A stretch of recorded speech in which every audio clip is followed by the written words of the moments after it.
Justicia de Personas en Condición de Vulnerabilidad y Justicia en tu Comunidad del Poder Judicial del Perú, junto con el Ilustre Colegio de Abogados de Lima, le dan la más cordial bienvenida al segundo día del Diplomado de Especialización en Acceso a la Justicia de Personas en Condición de Vulnerabilidad. Saludamos a nuestros ponentes, el doctor Carlos Villagrasa, Carlos Villagrasa Alcaide, de la Universidad de Barcelona en España, y al doctor Joaquín Sedano Tapia, integrante de la Universidad Autónoma del Estado de Morelos, quienes nos presentarán el tema Protección de la Infancia en la Agenda 2030 de la ONU y Principio del Interés Superior de la Niña, Niño y Adolescente, respectivamente. Asimismo, saludamos a todas y a todos los jueces y juezas de las 35 Cortes Superiores del país, a nuestras distinguidas participantes que nos acompañan a través de esta transmisión vía Zoom y vía redes sociales. Adelante, doctor Sedano. Muchísimas gracias. Pues muy contento de estar con ustedes y desde luego pues agradecer la oportunidad que me dan de coincidir en este evento con un gran amigo, ya lo ha dicho él, pero además es nuestro maestro porque todos los días que podemos escucharle sus participaciones en cualquier evento, aprendemos algo nuevo que pese a que estamos inmersos en el estudio de los derechos de la infancia, desde luego nunca dejamos de aprender y nuestro maestro, el doctor Villagrasa, siempre tiene una enseñanza por delante y desde luego se agradece. Además de que es un deleite escucharle, desde luego, el platicar sobre estos temas. Pero sobre todo lo que más se le agradece, pues es ese desprendimiento que tiene para compartir el conocimiento, para asistir a un evento de esta naturaleza, no obstante que ya pasa la medianoche por allá en Barcelona.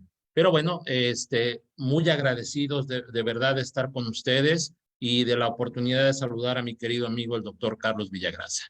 Bien, previo a iniciar, por supuesto, también quiero agradecer la invitación que me hace la Comisión Permanente de Acceso a la Justicia y toda la gente que conforma el equipo de trabajo de esta comisión, que como ya lo comentaba el doctor Villagrasa, pues somos gente que venimos trabajando de forma continua en la capacitación, en la formación de derechos de la infancia, y desde luego, pues tenemos la oportunidad de coincidir y hoy ha sido uno de esos días formidables para iniciar el fin de semana.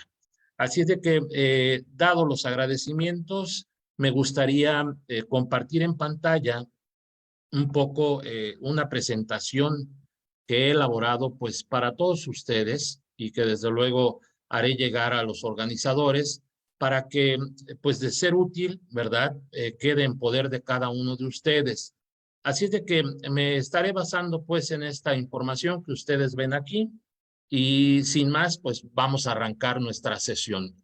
Efectivamente, el tema que me ha tocado desarrollar esta tarde es el del principio del interés superior de la niña, niño y adolescente. Pero, ¿cómo iniciar, digamos, con un tema tan sonado? Porque todos los que nos desenvolvemos en este ámbito, ya sea de litigio, de la función pública o desde el estudio doctrinal de estas temáticas, pues es un tema muy conocido, muy recurrente, pero del que pese a los 30 y tantos años que va a alcanzar a cumplir la convención, seguimos todavía con muchas dudas. Y esto desde luego obedece a que, pues de entrada, el interés superior del niño, así concebido en el artículo 3º de la Convención sobre los Derechos del Niño, pues no fue en estricto definido dentro de la convención. Creo que es importante para iniciar esta charla contextualizar un poco y tratar de conceptualizar esta temática del interés superior. Todo el mundo sabemos que hay un antecedente, históricamente hablando, en cuanto a dispositivos legales, instrumentos jurídicos internacionales, que se encargaron de ir dándole forma a este principio que hoy se convierte pues en la columna vertebral del sistema de protección de derechos de niñas, niñas y adolescentes. Y digo la columna vertebral porque sobre ella se cimentan prácticamente todas las cosas, aunque también debo resaltar, se trata también del talón de Aquiles de toda esta edificación, porque En efecto, como ya lo señalaba, ni la Declaración de Ginebra de 1924, ni la Declaración de los Derechos del Niño de 1959, y tampoco la Convención sobre los Derechos del Niño de 1989, tuvieron a bien definir qué cosa deberíamos entender por interés superior.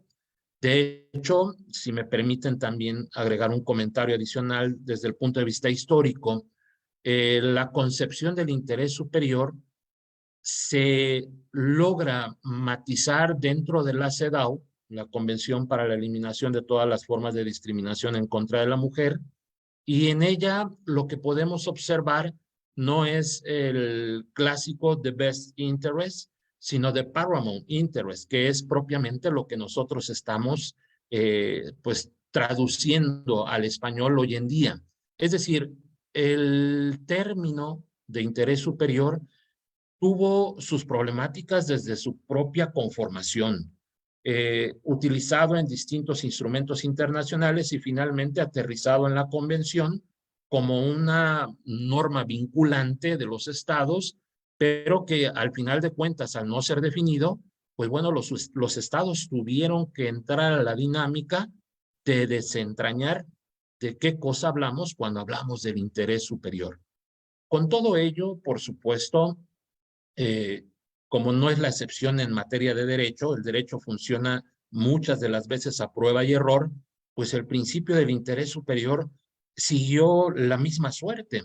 Y entonces en nuestros países, cuando se recibe en los contextos nacionales este principio tan importante, pues obviamente se hizo con la intención de garantizar una protección especializada a favor de niñas, niños y adolescentes por considerar, sin duda, que la edad es uno de esos, ¿cómo llamarle? Bueno, la Corte acá en México le llama categoría sospechosa, ¿verdad? Bajo la cual, pues, los niños resultan ampliamente vulnerados y vulnerables. Entonces, en este contexto, digamos que el interés superior concebido dentro de la convención pues pretendió de alguna manera reducir ese grado de vulnerabilidad en los niños y decir, vamos a ponerles atención, vamos a considerarlos personas, vamos a descosificar a los niños para considerarlos lo que son, personas, y desde luego fue una buena intención la que tuvo la convención, pero como ya anticipaba, esta convención pues se ha quedado de alguna manera corta. Para su tiempo estaba en lo justo, desde luego, pero con el paso del tiempo nos dimos cuenta de que el no haber conceptualizado el interés superior, pues acarrearía muchas dificultades. Una de ellas particularmente sería que al ser aplicado por las autoridades jurisdiccionales, por los operadores judiciales, pues al no haber una definición se generaba una facultad discrecional que en muchos de los casos, no en todos, pues se tornaba abusiva. Así es de que, digamos que esta pequeña falla que ha tenido la convención, pues de alguna manera acarreó ciertas consecuencias que pues hoy podemos decir que fueron necesarias, porque precisamente a través de esos errores y de esos aciertos que se cometieron dentro del ámbito jurisdiccional, pues se llegaron a construir desde luego muchas visiones relacionadas con el interés superior del niño, de la niña o del adolescente. De alguna forma, como señalaba Engels en una de sus tantas obras, una onza de acción vale una tonelada de teoría. Y entonces ese accionar que tuvieron pues los estados receptores del interés superior del niño, 196 países hasta la fecha, pues evidentemente se convirtió en una experiencia única que potencializó las distintas formas en que podríamos interpretar ese interés superior e incluso cómo aplicarlo.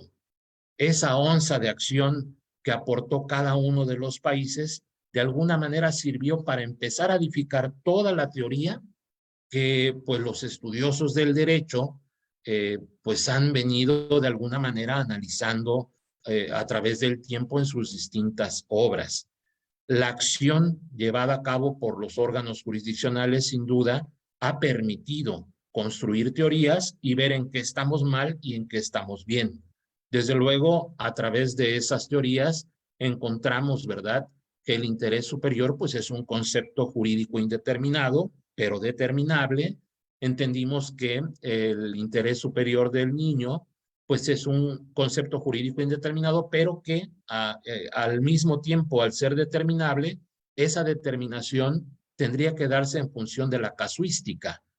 Y evidentemente todo este tipo de situaciones, hablar incluso de la autonomía o de la capacidad progresiva y de tantos otros términos que trae aparejados la convención, pues obviamente empezó a generarse esa sinergia entre pues, los que nos dedicamos de alguna manera al estudio teórico, doctrinal del interés superior del niño y aquellos que en la práctica jurisdiccional pues se encargan de aplicarlo. Se generó un círculo virtuoso de alguna manera que ha permitido sin duda avanzar en este rubro.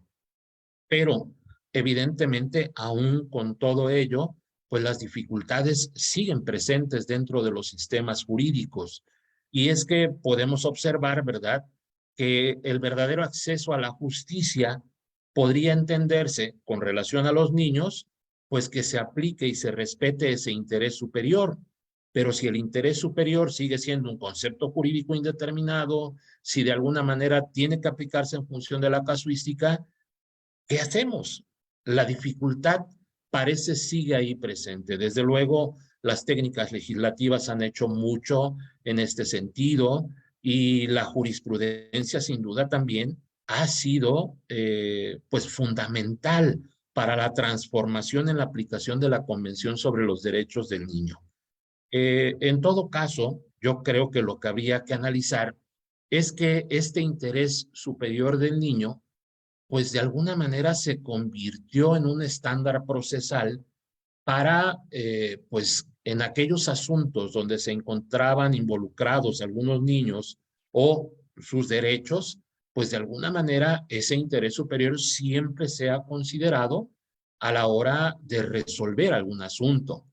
Y pues bueno, yo creo que también esto es entendible y a lo mejor dirán, bueno, hasta ahora el ponente no ha hecho ninguna aportación que realmente no hayamos pensado anteriormente.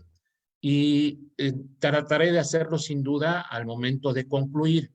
Lo importante hasta ahora es entender que si bien la convención por principio de cuentas, tuvo la deficiencia en cuanto a la concepción, si es que hubiera podido, pues, conceptualizarse en ese momento el interés superior, pues con el paso del tiempo se vino dando un ajuste, se vino entendiendo mejor este interés superior, o al menos eso creímos, y dijimos, bueno, el interés superior del niño tiene que ser un estándar procesal sin duda que debe respetarse en todos los procedimientos donde el niño se vea involucrado.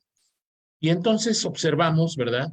En el caso, digamos, de México, que viene la implementación hace ya más de una década de un divorcio incausado, donde de alguna manera, pues el procedimiento disuelve el vínculo matrimonial de forma casi inmediata, pero lo que tiene que ver con niñas, niños y adolescentes, me refiero pensiones, custodia, régimen de visita, pues se queda por vía incidental. Es decir, eso puede durar todavía mucho tiempo y la pregunta es, ¿realmente a la hora en que se resuelve un divorcio de esta naturaleza? Entiendo que Perú estaba en ese proceso de tratar de implementar. De las últimas veces que estuve por allá estaban haciendo un estudio sobre ello y desde luego nos queda la duda de si este divorcio incausado respeta el interés superior del niño como estándar procesal. En fin, muchos casos sin duda que podríamos comentar y que vamos a comentar sobre la marcha esta tarde, pero que de entrada, insisto, el interés superior del niño se convirtió en el estándar procesal en todos aquellos juicios que lo involucran. Pero como el interés superior del niño seguía de alguna manera sin definirse, tuvieron a bien los integrantes del Comité de los Derechos del Niño de Naciones Unidas crear esta Observación General 14 del 2013, precisamente sobre el derecho del niño a que su interés superior sea una consideración primordial. Pues contrario tal vez a lo que se pensaba, y se pensaba que de alguna manera esta observación iba a resolver de una vez por todas esta situación de cómo aplicar el interés, de qué entender por el interés superior, pues evidentemente no pasó. Sin embargo, sí que tiene cosas muy útiles que sin duda están sirviendo a nuestros poderes judiciales en cada uno de nuestros países, pues para tomar en consideración algunos aspectos. Pero como la charla que brindamos esta tarde tiene que ver precisamente con el acceso a la justicia, la pregunta sería, ¿cómo aplicar el interés superior del niño de forma efectiva, de tal manera que el acceso a la justicia sea una realidad? Bueno, al respecto, digamos que la Observación General 14 del 2013 vino a establecer que el principio del interés superior tiene, por decirlo así, tres facetas. Yo, de manera tal vez irreverente, lo diré, es algo como la Santísima Trinidad. Y de alguna manera, digo irreverente por la relación que hago, pero es esto realmente. Tan importante uno como otro. No se puede concebir el interés superior solamente como principio y no como derecho, como no podríamos concebir en la Santísima Trinidad a Dios Padre sin Dios Hijo y sin Dios Espíritu Santo, ¿verdad? Así es de que de alguna manera lo que observamos en esta observación general 14 es que el comité entendió y así quiso transmitirlo al resto de los países que el interés superior del niño, para entrar en análisis, es un principio. ¿Un principio de qué naturaleza? Interpretativo. Tal vez podría entrar yo también a la dinámica de tratar de explicar pues qué debemos entender por principios, tratadistas como Roland Dworkin, que de alguna manera han hecho también aportes interesantes, no en cuestión de principio de interés superior, pero sí en cuanto a cómo entender los principios interpretativos. Bueno, pues de alguna forma el comité lo que nos dice es que este principio interpretativo como tal viene a complementar lo que la norma establecida en la ley, pues de alguna manera señala. Es decir, el principio acompaña siempre a la norma positiva. También señaló que el interés superior puede ser entendido como un derecho. Un derecho, pues, de tipo subjetivo, sin duda, y consecuentemente inherente a la condición del niño. Ese derecho subjetivo, sin duda, es un derecho subjetivo de tipo público frente al Estado y, desde luego, no menos importante, de tipo privado frente a los integrantes del grupo familiar.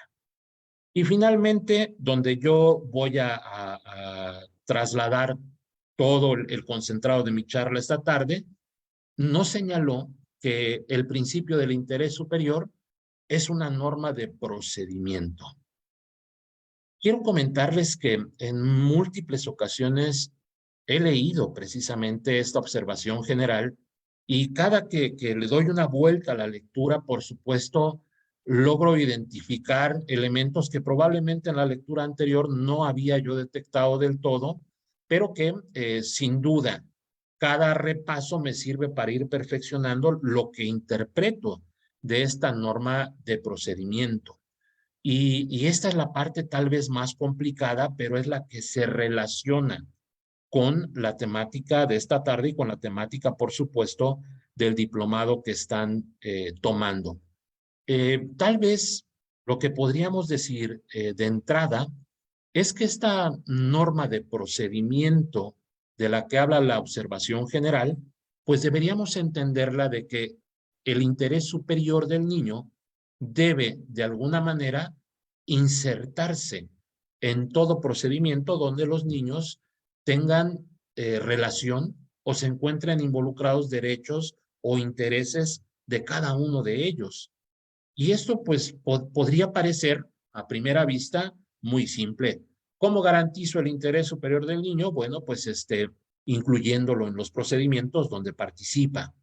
Pero hemos visto que esa inclusión de los niños en los procedimientos muchas de las veces resulta contraproducente. Entonces, aplicar el interés superior como norma de procedimiento, es decir, dándole cabida a los niños dentro de los procesos jurisdiccionales, no necesariamente debe interpretarse así. Y es que la interpretación, si es que cabe respecto a una norma procedimental, es, desde luego, muy complicada. Y esto obedece a lo que ahora van a observar en pantalla. Miren, yo les he colocado aquí dos cuadros donde, por un lado, me refiero al interés superior como principio interpretativo y por el otro lado, al interés superior como norma de procedimiento. Es decir, dos de los tres planteamientos que realiza el Comité de los Derechos del Niño. Cuando un juzgador, de alguna manera, requiere de aplicar el interés superior como principio interpretativo, pues lo que hace propiamente es analizar la carga ética del asunto. Un caso, por mencionar uno de tantos de los que a veces vamos recogiendo pues en los viajes que realizamos, en los congresos en los que participamos. En noviembre del año pasado estuvimos acompañando precisamente a nuestro querido amigo el doctor Villagrasa en el 9º Congreso Mundial por los Derechos de la Infancia que se llevó a cabo en Córdoba, Argentina. Dentro de las distintas charlas que tuvimos, pues con distintos personajes, ¿verdad?, que participaron en ello, referían uno de los tantos casos donde una abuela tiene la custodia de su hijo por las siguientes circunstancias. Su hija se casa y pues procrean un hijo, ella y su esposo, ¿verdad? Y él va a los Estados Unidos a trabajar supuestamente para ganar dinero y mandar recursos. Pero resulta que el hombre no regresa a tiempo del nacimiento del niño. En el nacimiento del niño la mamá muere y entonces la abuela queda al cuidado pues de ese menor de edad. Bueno, pues resulta que 8 años después regresa el papá de los Estados Unidos y dice, vengo por mi hijo. Yo creo que cualquiera en una visión común y corriente diría, pues es el papá, tiene el derecho de llevar a su hijo consigo. Pero lo que de alguna manera el juzgado tuvo que analizar fue en el sentido de, ok, es el papá, sin duda tiene derecho como padre, ejerce patria potestad y todo, pero la casuística, las circunstancias particulares del caso, nos obligan a analizar ese interés superior como principio interpretativo. La carga ética, a ver, moralmente es bueno para el menor ser trasladado a los Estados Unidos con su papá cuando ni siquiera lo conoce. Y entonces el juez empieza a hacer un análisis, desde luego, del asunto y empieza a relacionar que el niño pues va a ser llevado a Estados Unidos, que el niño va a ser separado de su escuela, de sus compañeros del colegio, que va a ser separado de la abuela, que hasta ese momento es su única familia, al papá ni siquiera lo conoce. Entonces vean cómo el interés superior como principio interpretativo pues lleva esa carga ética, valores sociales que de alguna manera pues tienen que tomarse en cuenta a la hora de, más allá del debate justnaturalista y justpositivista, que desde luego ya está superado desde hace tiempo este debate, en el sentido de que no son puntos de comparación siquiera como para decir debe imperar o debe imperar el otro. Los principios sin duda juegan un papel fundamental. Esas reglas interpretativas que, por ejemplo, en el caso de México, hablamos que en el artículo 4 está el principio del interés superior de la niñez. En los códigos en Perú vemos que hay código del interés superior del hijo o de la hija o del niño o de la niña. Entonces, realmente ese es el principio interpretativo del interés superior. Pero en el caso, por ejemplo, de la norma procedimental no es interpretativa, es instrumental y te dice aplica. No hay más. No tiene, digamos, un sustrato axiológico. Luego, entonces, ¿cómo interpretar el interés superior como norma de procedimiento?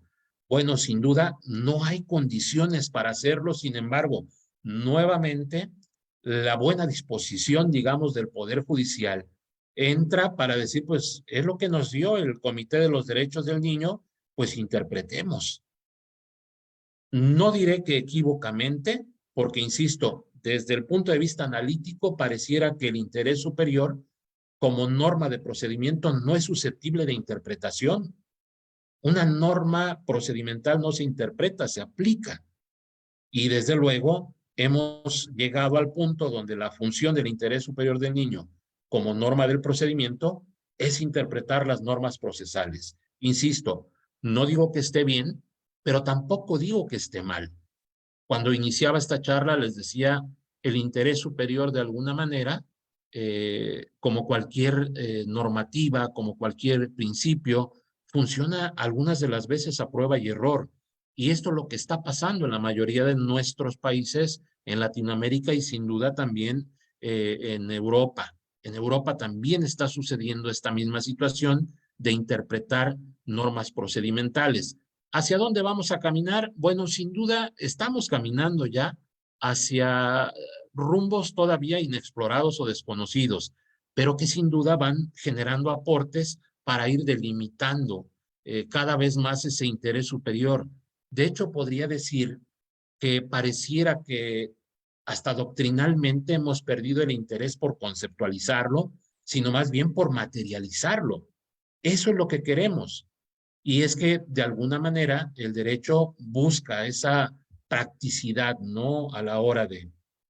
Ahora, en realidad, la misma observación general 14 del 2013 establece un catálogo muy amplio, pero yo he resumido aquí 3 puntos que me gustaría comentar esta tarde, de lo que es el canon interpretativo. Es decir, cómo interpretar ese principio del interés superior del niño como norma de procedimiento.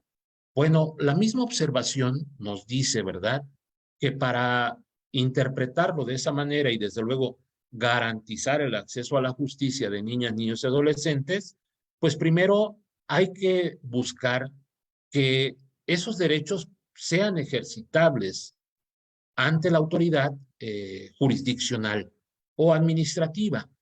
Hace un rato el doctor Villagrasa comentaba sobre este modelo islandés que incluso pues Barcelona ya tiene un par de años con algún modelo Barnahus también implementado.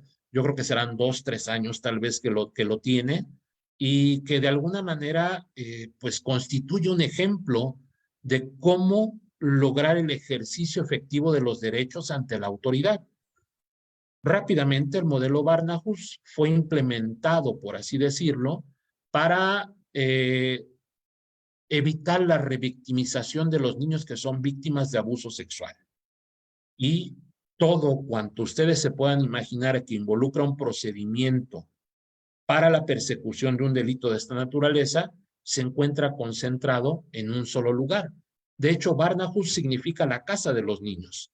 Entonces, imagínense que es una instalación que en lo absoluto parece una fiscalía o una procuraduría como normalmente las conocemos en Latinoamérica, sino es una casa que muy bien podría pasar como desapercibida y que no piensas que se trata de un modelo que está garantizando la efectividad de los derechos de los niños cuando son víctimas de abuso sexual. Y a ver, no es que Islandia tenga un alto índice de este tipo de problemáticas. Tal vez por esa razón han podido experimentar con excelentes resultados. En esta Barnahus se encuentran, pues de alguna manera, fiscales, se encuentran médicos legistas, se encuentran paidólogos o psicólogos, todo cuanto se necesite para hacer una indagatoria. El niño, desde luego, es recibido en un espacio adecuado para que él se sienta en confianza, desde luego un espacio lúdico. Sé que muchos de nuestros países han estado implementando o tratando de implementar estos espacios. Bueno, allá lo han hecho de una manera sin duda encomiable. Y pues obviamente estos espacios permiten que el niño no sea revictimizado porque digamos que la única vez que cuenta la mala experiencia, pues es en este espacio, porque cuando lo entrevistan detrás de un espejo, como si se tratase de una cámara de Gesell, todos los que deben intervenir en un procedimiento de esta naturaleza están tomando nota. La policía de investigación criminal está atrás. No es que vayan y entrevisten otra vez al niño. Para empezar, digamos que en Latinoamérica tendría que ser uno, si fue dentro de la escuela, mandan traer o pide el papá hablar con el director, le dice, hijo, cuéntale qué pasó, y luego el director dice, a ver, manda a traer al maestro, maestro es que el niño dice, y luego sabes que vete a la procuraduría o a la fiscalía, y entonces todo este tipo de situaciones sin duda es traumático para un niño.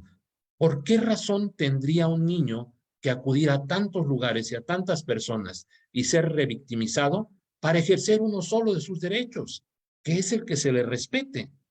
Entonces, de alguna manera, tenemos modelos que dan ejemplo de que funcionan, porque incluso estadísticamente, digamos que antes del modelo Barnahus en Islandia, digamos que 2 de cada 10 casos obtenían una sentencia condenatoria. Hoy estamos observando que 8 y hasta 9 asuntos, sentencias condenatorias, es decir, es eficaz el modelo. México lo ha intentado implementar y de hecho lo ha implementado en el norte de la República, pero pues evidentemente si no hay recursos, no opera de la misma manera. Entonces, garantizar los derechos de los niños ante la autoridad es uno de esos derechos, de ese interés superior como norma del procedimiento. Derecho de defensa. Bueno, también comentaba hace rato el doctor Villagrasa, estuvimos en el Congreso Mundial que organiza la Defensoría, ¿verdad? De niños, niñas y adolescentes de Córdoba. Entonces, vemos pues cómo sí hemos hecho pues hincapié en que es importante que haya un derecho de defensa, pero seguimos teniendo la situación de que para garantizar ese derecho de defensa, muchas de las veces se requiere de la intervención del adulto. Y a ver, no es que en todos los casos tenga que ser así, pero sí en la gran mayoría. O lo autoriza el papá primero para que lo represente el procurador o no lo hace. Y muchas de las veces incluso los papás coartan esa posibilidad, ¿no? 3, derecho a expresar su opinión. Los niños sin duda tienen derecho a expresar su opinión. Esta es una de las maneras de garantizar el interés superior como norma de procedimiento y consecuentemente garantizar el acceso a la justicia. La jurisprudencia ha avanzado mucho en cada uno de nuestros países. Hoy en México, no importa la edad del niño, debe ser escuchado en los procedimientos donde se involucren sus derechos. Y evidentemente esto tiene que ver incluso con los grupos etarios. Habrá niños de primera infancia que no se pueden expresar como uno que está fuera de esa primera infancia, ¿no? Entonces, hay que implementar mecanismos para lograr que el niño exprese su sentir, exprese su opinión. Y desde luego, esa opinión sea tomada en cuenta dentro de los procedimientos jurisdiccionales. Básicamente, entonces, digamos que el acceso a la justicia, el verdadero acceso a la justicia para niñas, niños y adolescentes, partiendo de la Observación General 14 del 2013 y considerando el interés superior como norma procedimental, implica que les permitamos ejercer sus derechos ante la autoridad, que se les pueda defender adecuadamente frente a una situación y 3, no menos importante, que se le tome en cuenta su opinión, la escucha del menor, de la que también tanto hablamos, pero que poco realmente a veces sucede dentro del ámbito jurisdiccional. Con todo ello, por supuesto, habría que llegar a la conclusión de que si bien en la secuela procesal debe escucharse al niño, deben respetarse sus derechos y debe defendérsele, pues bueno, sin duda, si se hace de forma correcta, ese respeto, esa defensa y esa opinión se va a reflejar dentro de la sentencia judicial. Es la sentencia judicial la que va a determinar si realmente hay o no un acceso a la justicia.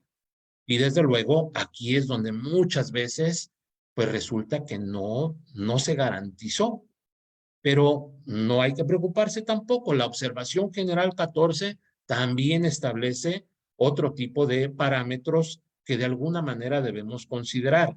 Ya los que habíamos dicho, los tres que habíamos comentado, pero también creo yo que es importante mencionar que una vez que se da la sentencia, garantizar el interés superior para el acceso a la justicia implicaría dotarlo de recursos de impugnación, ¿verdad? De medios de impugnación que de alguna manera permitan combatir aquellas sentencias que dicta el ACUO y que de alguna forma a veces no están pues del todo apegadas a ese respeto del interés superior. Y la observación general 14 establece, ¿verdad? Que para ello es importante que se dé a conocer a los niños que si no se está de acuerdo con la resolución que se está emitiendo, hay medios de impugnación. Y no solamente eso, le dice a la autoridad, debes analizar ante los medios de impugnación los siguientes puntos, pero previo a analizarlos me gustaría comentar algo. Hay muchas situaciones donde muy probablemente no sea conveniente la interposición de un recurso. Sin embargo, la visión positivista es que si la ley lo establece, puedo hacer uso de él. De ahí que el principio de mínima intervención del Estado debe jugar un papel importante dentro de los juicios del orden familiar.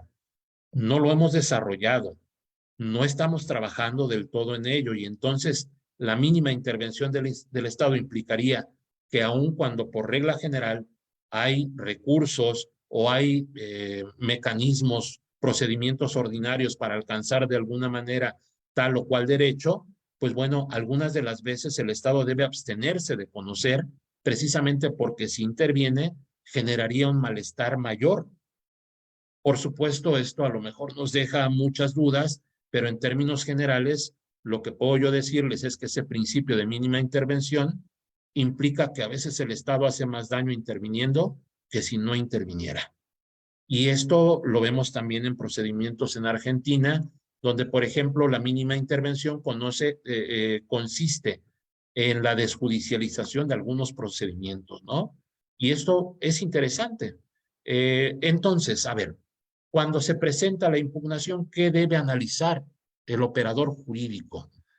Una segunda instancia, ¿verdad? ¿Qué es lo que debe analizar? O incluso una Suprema Corte a través de cualquiera de sus salas o en pleno, dependiendo cómo es que funcionen. Bueno, lo primero que tendría que analizar es si se considera que se han incumplido las garantías procesales. ¿Cuáles? Las tres que les acabo de mencionar. ¿Tuvo defensa el menor? ¿Se respetaron sus derechos? Y sobre todo, ¿se le escuchó, se le tomó en cuenta su opinión?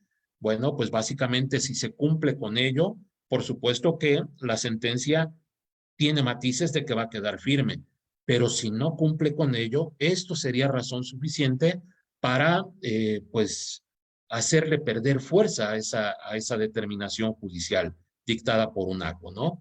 Dos, dice también el comité, si los hechos materia del asunto que le afecta no son exactos. Eh, Esto tiene que ver con el principio de mínima intervención.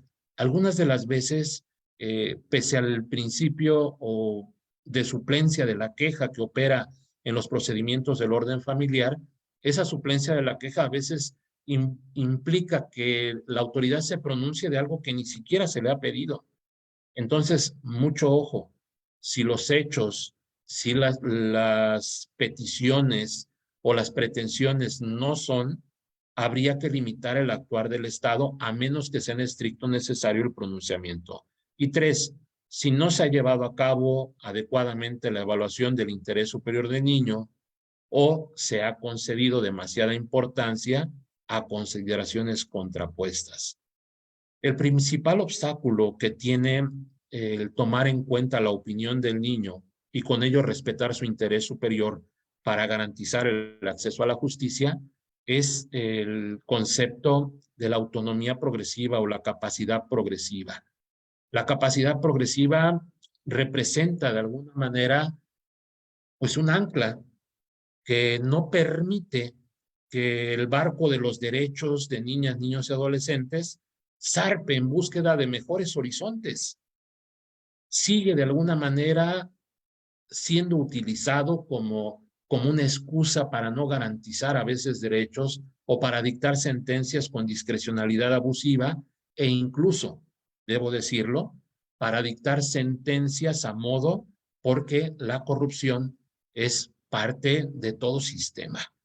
En algunos en mayor medida, en algunos en menor medida, pero yo creo que al menos en América Latina, no diré más allá, pero de lo poco que he estudiado y que he conocido de todos nuestros países, la corrupción es un flagelo terrible. Y entonces, pues si les damos a los operadores jurídicos herramientas pues de doble filo como esta de la capacidad progresiva o como el interés superior no entendido como lo estoy aplicando ahora, pues obviamente terminan haciendo lo que quieren y muchos de los juicios se ganan pues por influencias económicas.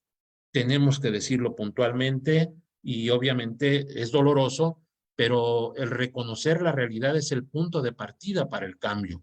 Si no reconocemos esta realidad en nuestros países, nunca va a cambiar la situación.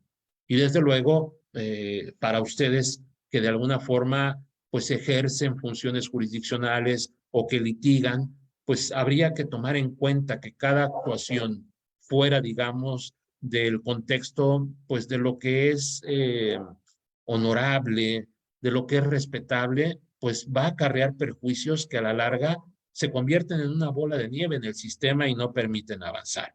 En fin, no se trata de un discurso moralista, sino más bien de observar que esta es una deficiencia propia de nuestros sistemas jurídicos. Y bueno, creo estoy en tiempo ya nada más para brindarles unas breves conclusiones. Aunque el tema da para muchísimo más, porque sin duda el interés superior no se limita a una exposición de una hora, de 40 minutos, ni siquiera de todo un curso. Realmente hay gente que ha dedicado su vida entera al estudio de estas temáticas y desde luego decir puedo concluir sería bastante pretencioso de mi parte. Lo que sí es que a manera de conclusión, para sentar algunas bases, me gustaría mencionarles estos 4 puntos que son, yo creo, neurálgicos para garantizar el acceso a la justicia de niñas, niños y adolescentes como parte de ese grupo, pues altamente vulnerable. Y vulnerable no solamente por razón de su edad, sino a veces por razón de su género. Las niñas, desde luego, padecen más en ese sentido que los niños. En fin, muchas cosas que desde luego podríamos comentar, pero voy aterrizando todo esto. Número 1, los hechos en los que se fundamenta de alguna manera ese interés superior del niño, pues demanda que quien opera jurídicamente el asunto tenga el conocimiento psicosocial de ese niño que está analizando. Sabemos que el juzgador, pues, es abogado, es licenciado en Derecho, y de alguna manera eso pues lo limita porque pues no es psicólogo ni es trabajador social, pero esa es una parte que debemos entender. La propia convención habla de un tratamiento especializado, no un tratamiento especial, especializado, es decir, todos los operadores jurídicos y todos los que participan en asuntos que tienen que ver con niños deben tener especialización. Y esta es una problemática tremenda dentro de nuestros poderes judiciales. Jueces que a veces son movidos de un lugar a otro y que toda su vida han estado en materia mercantil y de repente cambian a materia familiar. Y obviamente no tiene la sensibilidad. El juez familiar es un juez, debe ser un juez especializado que ha desarrollado la suficiente sensibilidad para realizar una interpretación del principio del interés superior desde el punto de vista de esa carga ética y moral, sin que se manche esa interpretación con cuestiones de carácter subjetivo. Es decir, mi religión, mis creencias no tienen nada que ver, soy juzgador y como tal debo tratar de ser lo más objetivo, pero no por ello dejar de ser sensible a las problemáticas que aquejan a nuestras niñas, niños y adolescentes. Evidentemente, hemos visto que en los juzgados pues hay ya trabajadores sociales o hay psicólogos que de alguna manera pues impulsan esa visión psicosocial del niño para tomar una determinación. Pero muchas de las veces observamos que el juez no quiere tomar decisiones si no viene respaldado por un psicólogo o por un trabajador social.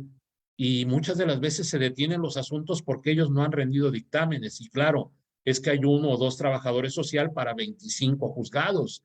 Y evidentemente el juzgador no puede esperar porque le está dando mayor valor al dictamen muchas veces de los trabajadores sociales o psicólogos cuando a lo mejor es innecesario del todo ese dictamen. Al final de cuentas, el juzgador es el que determina. Luego entonces, aun cuando procesalmente se establezca la necesidad de un dictamen, este no es determinante y debemos entenderlo así. Garantizar el acceso a la justicia de niñas, niños y adolescentes es especialización, desde luego, en las temáticas y, por supuesto, a la hora de aplicar ese interés, pues habría que cuidar los tiempos, porque el tiempo en un niño no se mide igual que en un adulto y el daño puede ser irreparable, ¿no? Número 2, el interés superior del niño será el hilo con el que se hilvane la sentencia. Siempre, en todo momento, deberá ser contemplado este interés superior, pero no a manera de cita, es decir, determino esto en función del interés superior, no, explica, toma en cuenta los aspectos fácticos, técnicos, jurídicos y desde luego explícalos, correlaciónalos. Muchos juzgadores creen que por invocar interés superior es una palabra mágica con la cual se resuelve todo y se entiende cualquier cosa, y esto no es así. El verdadero acceso a la justicia aplicando el interés superior debe consistir precisamente en garantizar una explicación de cómo estoy correlacionando los aspectos fácticos, técnicos y jurídicos. Número 4, las decisiones del juzgador deberán estar fundamentadas, justificadas y explicadas. Por cuanto a fundamentación y justificación, creo que no requiere mucha explicación. Sabemos que es un requisito, en el caso de México, constitucional y en la gran mayoría de nuestros países, toda autoridad debe fundamentar, ¿sí?, y motivar sus resoluciones. En cuanto a la explicación, como se trata de niños, estamos observando la dinámica de sentencias en lenguaje más sencillo, ¿no? Y esto, por supuesto, es interesante.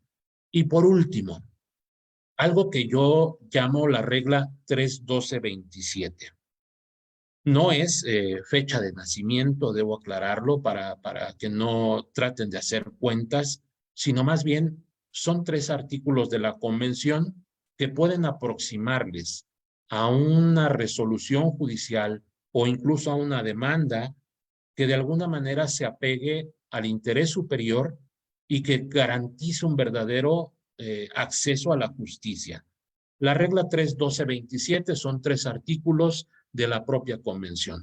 El artículo 3 habla del interés superior, el artículo 12 habla de la escucha del menor y de su participación, por supuesto, y el artículo 27 nos habla del desarrollo, pues ahora sí que físico, psicológico, espiritual, lo que el comité llama el desarrollo holístico del niño. Entonces, esta regla 3-12-27 podría también colocarse como una fórmula matemática.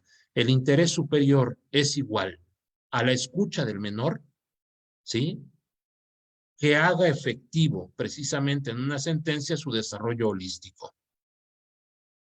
Probablemente los deje con muchas dudas, pero lo cierto es que todo está ahí en la observación general y todo está ahí en la convención.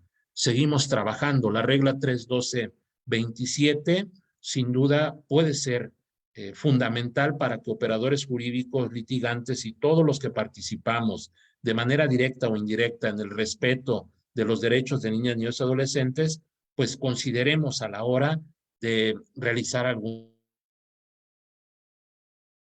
aportación. Básicamente, entonces, esto es lo que yo puedo concluir respecto de la temática que nos ocupa esta tarde, insisto, a manera de conclusión, y pues no me resta más que darles las gracias y quedo a sus órdenes, por supuesto, para cualquier duda o comentario que pudieran tener relacionado con el tema. Muchísimas gracias. Agradecemos al doctor Joaquín Sedano Tapia, quien nos presentó el tema principio del interés superior de la niña, niño y adolescente. Doctor, vamos a tener unas preguntas brevemente. Bueno, una persona aquí nos pone, me parece que hay una contradicción entre la intervención mínima y el interés superior del niño. Un ejemplo de un proceso de régimen de visita y de tenencia compartida se advierte que un padre no envía a su niño al colegio porque el niño no le gusta. ¿Podría el juez pronunciarse sobre el derecho a la educación que tiene el niño o por mínima intervención diga, como nadie me ha pedido que me pronuncie, entonces yo no me pronuncio al respecto? ¿No quedaría el niño desprotegido tanto por sus padres como por el Estado? Bueno, a ver, en el caso concreto que plantea, sin duda podríamos estar ante la presencia de una violación flagrante del derecho a la educación de ese niño. Pero imagínense que si las condiciones de pobreza del país pues no permiten que el padre lleve al niño a la escuela, pues evidentemente no está en sus manos. Aquí entra un poco el debate sobre si la responsabilidad del Estado en materia de derechos de la infancia es subsidiaria o es solidaria, ¿eh? Y a mí me parece que tratándose de derechos de la infancia, las obligaciones del Estado son solidarias. Si el padre no puede, el Estado tiene que resolverlas. Sin duda, ese principio de mínima intervención al que yo me refiero a los procedimientos, es decir, cuando un procedimiento se va a plantear ante un juzgado, ese principio de mínima intervención debería consistir en, bueno, a ver, ¿voy a afectar o voy a garantizar? Si con mi intervención afecto más a ese niño, tendría que hacerme yo a un lado y no admitir procedimientos que sean en estricto innecesarios.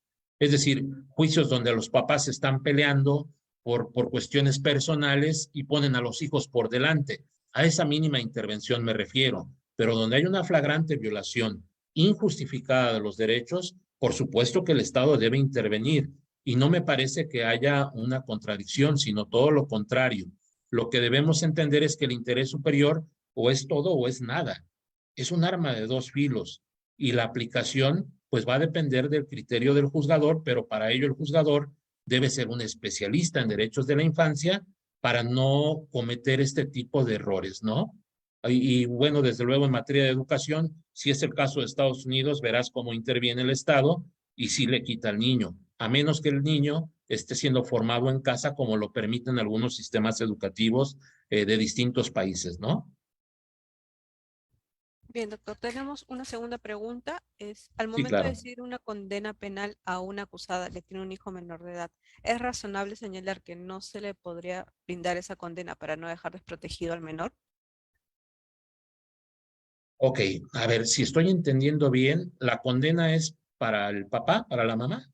Para la mamá, sí, correcto. Ok, bueno, pues precisamente Perú el año pasado tuvo una sentencia de la Corte Suprema con relación a este tópico y sin duda estoy en el entendido de que a la hora de individualizar la pena o la sanción debe tomarse en cuenta el interés superior del niño.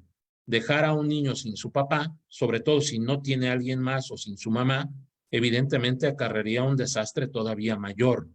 Luego entonces la individualización de la pena debería considerar ese interés superior, ¿no? Correcto, doctor. Muchas gracias nuevamente por su ponencia y por sus preguntas, por responder a las preguntas del público. Le agradecemos nuevamente y vamos a pasar, por favor, con todos los estudiantes que hemos elaborado una pregunta para su análisis, la cual estará disponible a partir de este momento. Y estará vigente por la siguiente hora. Asimismo, les volvemos a reiterar que todos que las clases empiezan a las 5 de la tarde y que el registro de asistencia en cada clase estará habilitado hasta las 5:20. Y para finalizar este segundo módulo, les pedimos por favor también llenen su registro de salida y completen su pregunta para que puedan ser considerados en la calificación. Nuevamente, muchas gracias, doctor Joaquín Sedano Tapia. Muchas gracias, doctor Carlos Villagrasa, y buenas noches con todas y con todas. Terminamos grabación, por favor. Hasta luego, buena tarde. Hasta luego, doctor.